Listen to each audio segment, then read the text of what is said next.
Good afternoon. I am Malens, and I come from the richest country in the world.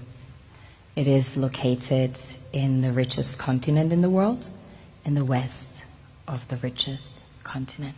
My country is called Sierra Leone. On the surface, we are blessed with infinite beauty and abundance of flora and fauna, producing the most exquisite harvest of coffee, cocoa, fruits, vegetables, and caoutchouc. You name it, we've got it. We also have diverse wildlife and vast marine resources, and waterfalls and rivers that run into the most beautiful beaches. The land is golden, literally, a true paradise, which of course is inhabited by the most beautiful souls.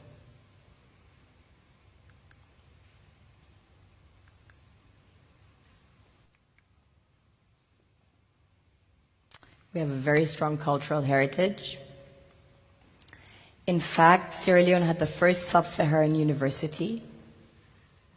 Prior to that, there was one in the kingdom of Timbuktu, which was the first university in the world, succeeding the great Gnostic schools of Egypt and Osiris. On a deeper level, we are blessed with the real treasures the kings and queens of this world desire.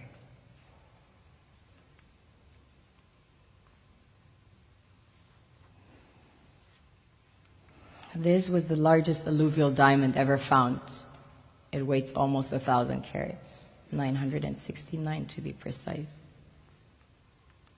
This beauty was found by an old lady in her backyard about 2 years ago, 125 carats. Some people mine gold in their backyards. That's quite common. Besides gold and diamonds, we have about 20 precious minerals that have been discovered as of today. We recently started extracting huge petroleum reserves that have been discovered. We have platinum, ilmenite to make titanium, rutile to coat jets, iron ore, the largest iron ore deposits in Africa, the third largest in the world. Tantalite, also known as coltan, used in your mobile phones and computers. Bauxite for aluminum production. Zinc, chrome ore, copper, coal, phosphates, potassium, salt, lead, granite, asbestos, nickel, zircon. Furthermore, we have exquisite timber like mahogany, antique, and we have the most beautiful stamps in the world. Of course, the West needs Africa's resources most desperately to power airplanes, cell phones, computers, and engines, and the gold and diamonds, of course, a status symbol to determine their powers by their core and to give value to their currencies. One thing that keeps me puzzled, despite having studied finance and economics at the world's best universities, the following question remains unanswered. Why is it that 5,000 units of our currency is worth 1 unit of your currency, where we are the ones with the actual gold reserves? It's quite evident that the aid is in fact not coming from the West to Africa, but from Africa to the Western world. The Western world depends on Africa in every possible way, since alternative resources are scarce out here. So how does the West ensure that the free aid keeps coming? By systematically destabilizing the wealthiest African nations and their systems, and all that backed by huge PR campaigns, leaving the entire world under the impression that Africa is poor and dying and merely surviving on the mercy of the West. Well done, Oxfam, UNICEF, Red Cross, Life Aid, and all the other organizations that continuously run multi-million-dollar advertisement campaigns depicting charity porn to sustain that image of Africa globally. Ad campaigns paid for by innocent people under the impression to help with their donations. While one hand gives under the flashing lights of cameras, the other takes in the shadows.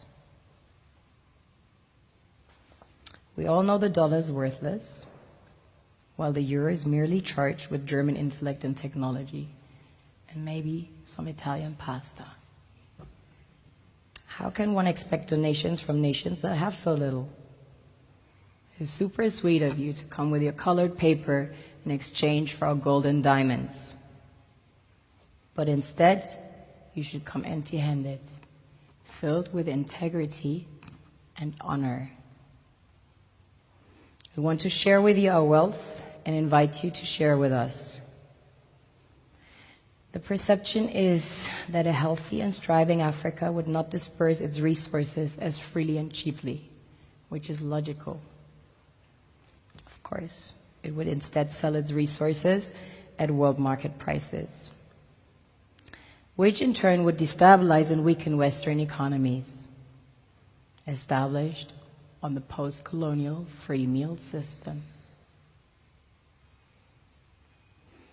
Last year, the IMF reports that 6 out of 10 of the world's fastest growing economies are in Africa, measured by their GDP growth.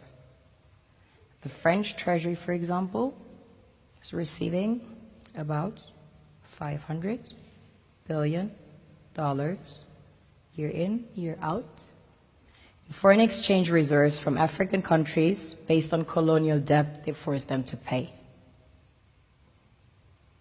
Former French President Jacques Chirac stated in an interview recently that we have to be honest and acknowledge that a big part of the money in our banks comes precisely from the exploitation of the African continent.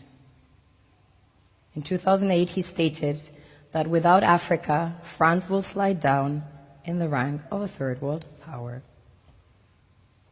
This is what happens in the human world, the world we have created.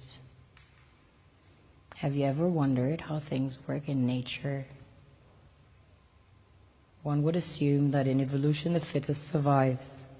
However, in nature, any species that is overhunting, overexploiting the resources they depend on as nourishment, natural selection would sooner or later take the predator out.